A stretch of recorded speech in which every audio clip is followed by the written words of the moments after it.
welcome back to another episode of In the Kitchen with Father Larry. If you look behind me and see these charming blue countertops, you will notice that I am back in the kitchen at St. Austin's in Austin, Texas. Today I'm making something that is easy and magical and is a useful thing that you can make with stuff that you already have on hand. Today's ingredients are flour, butter, eggs, and salt. And with that, we are going to be making choux pastry. Choux pastry is a kind of pastry that makes like a sphere or an oblong that you can fill with all kinds of things. So you can make cream puffs, you can make profiteroles, you can make eclairs, which is what I'll be doing today. You can even make churros. It's basically the same dough, except for churros it's fried instead of baked. So I'm going to walk you through the steps. It is not as difficult as you might think. And if it makes you feel any more secure, be sure and wear your Starfleet cooking apron. I got this from a friend last year for Christmas. It's my favorite apron because it has my Starfleet comm badge and a spatula and a spoon and a phaser, which you will often need in the kitchen, I guess. So we're going to get started in just a minute. Here comes some choux pastry eclairs.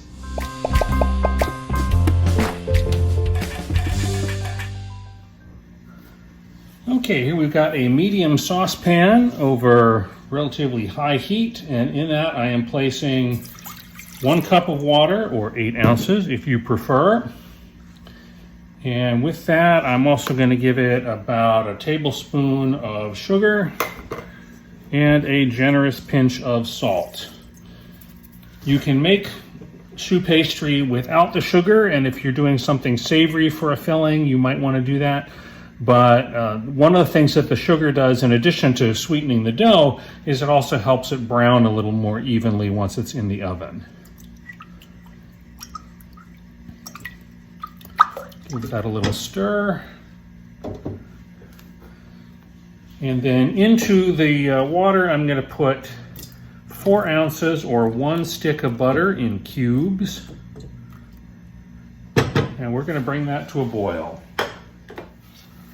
Now we're going to do something that, if you've never made choux pastry before, seems kind of crazy, but we're going to dump the flour in all at once. So what I have here is 145 grams of all-purpose flour that has been sifted, so there are no lumps or clumps in it.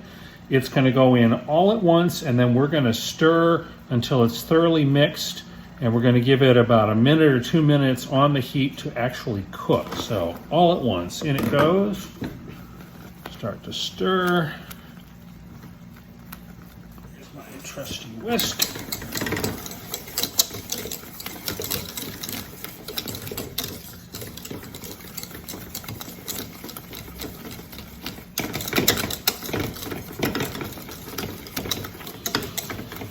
Okay, and you can tell that it's about done cooking because it starts to come together, as this is doing. And it forms a little bit of a film on the bottom of the pan.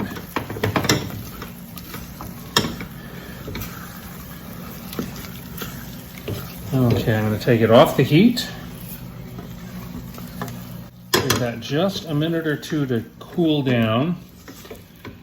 And as that is cooling, you may be wondering why this is called choux pastry, C-H-O-U.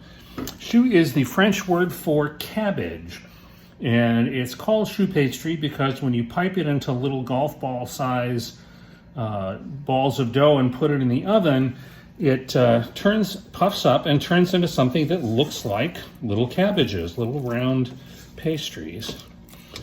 When I was a little kid, I was first introduced to the phrase mon petit choux, which literally means my little cabbage.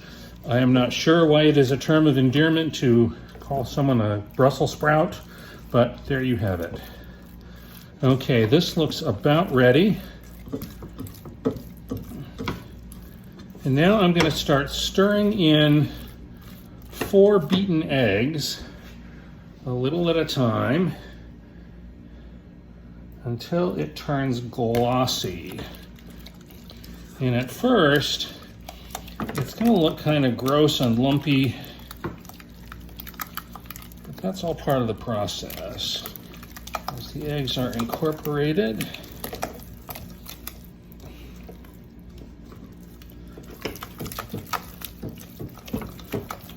okay, that's starting to come together. A little more egg.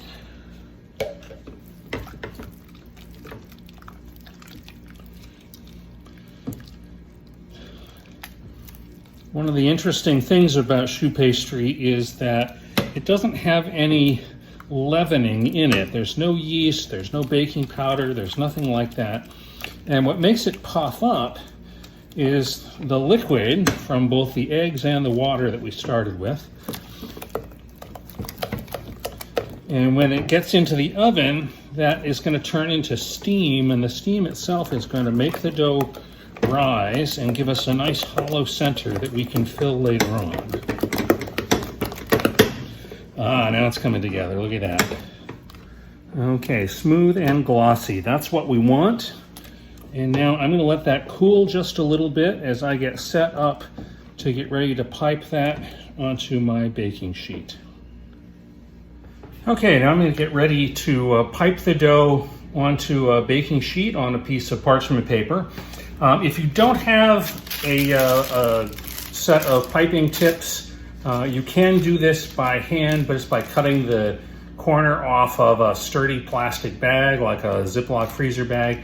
I'm using a star tip. You can see what that looks like. Now, filling a pastry bag is often a real pain in the neck, so I found what works best is I start with a tall glass, and I put the pastry bag in the tall glass. And that gives me a nice wide target that holds the bag open while I'm filling it. So let me grab my dough.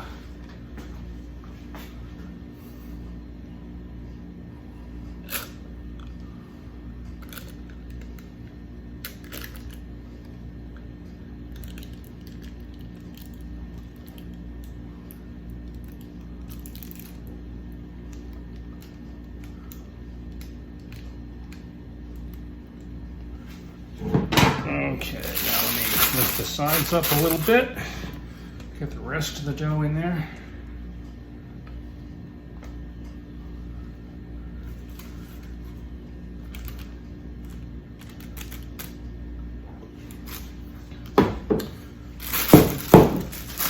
Okay, that looks pretty good.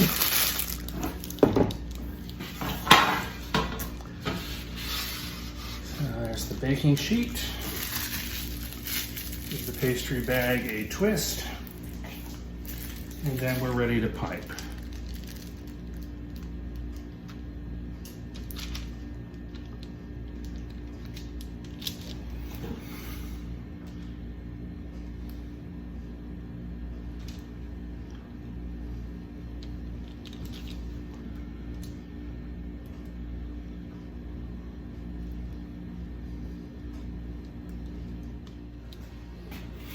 Okay, those are ready to go in the oven. Here we go. And one of the things I'm going to do is as soon as I get them ready to go in the oven, I'm going to take a spray bottle with water in it and I'm going to mist the inside of the oven to give it some additional steam. So that goes in, and just a little bit of steam. Okay, the purpose of the steam is to, here we go, that's me again. The purpose of the steam is to generate a little bit more moisture in there that will help the outside crust be nice and crispy by the time they're done. Lots of bread bakers will mist their ovens. If you've got a commercial bakery, they will often have a steamer built into the oven to help them get a little bit of the steam just as it starts baking. I'm going to give those about half an hour in the oven. Okay, it is time to take the eclairs out of the oven. They've been in for about half an hour. Let's take a look. Those look pretty good. Now we're not finished yet because the next step we've got to do is to poke holes in the top of them to let the steam out. If we don't, they're going to turn soggy as they cool. So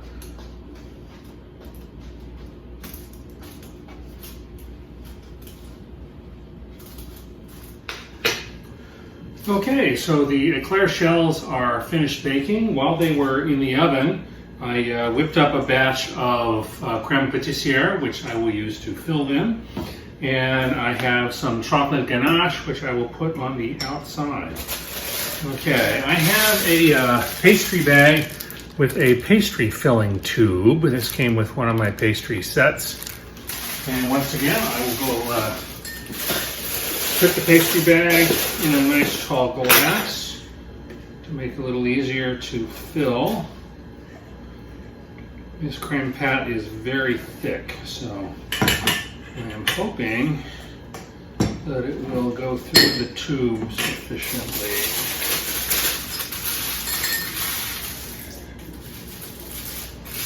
Give that a twist. Oh yeah. So I'm going to go in one side and slowly pull it out. And then in the other side.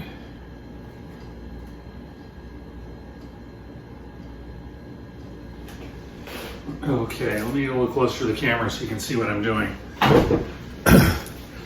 Okay, so that goes in one end. And of course, unless you have X-ray vision, you can't actually see what's going on inside there. So it takes a little bit of practice to figure out when it's actually sufficiently filled. That's pretty good. Okay, I'm going to fill the rest of those and then I'll be back with the chocolate ganache. Okay, a funny thing happened while I was filling these with the camera turned off, and the funny thing that happened was my pastry bag exploded and there was creme pâtissière everywhere. It was quite spectacular. But I've recovered from that, and now I'm going to just dip these in the chocolate ganache just to get a little bit of a coating on the top. You can see how that looks. Nice and shiny. I think that'll be good. And then once these are all coated, I will put them in the fridge to chill, and then it'll be time for a taste. Okay, so the eclairs have had a little bit of time to chill. I'm thinking I may have made the ganache a little too loose. It probably should have had a little bit more chocolate and a little less cream, but you know, I'm going to eat it anyway. So just so you can get a look on the inside, you can see that we've got plenty of creme pâtissière in the center. Ooh, that's just what you want an eclair to be. The shells are crisp but not really crunchy. And the balance of the bitterness from the chocolate with the kind of eggy sweetness from the custard makes a really nice dessert, or in this case, a nice afternoon snack. So thanks for being with me today for In the Kitchen with Father Larry. If you are viewing this on YouTube, which I hope you are, if you will hit that subscribe button, feel free to share and comment. I look forward to hearing from you. If there are things you might like to see me do in the kitchen, I'm always open to suggestions, so I hope we'll see you again soon. Thanks a lot, and God bless.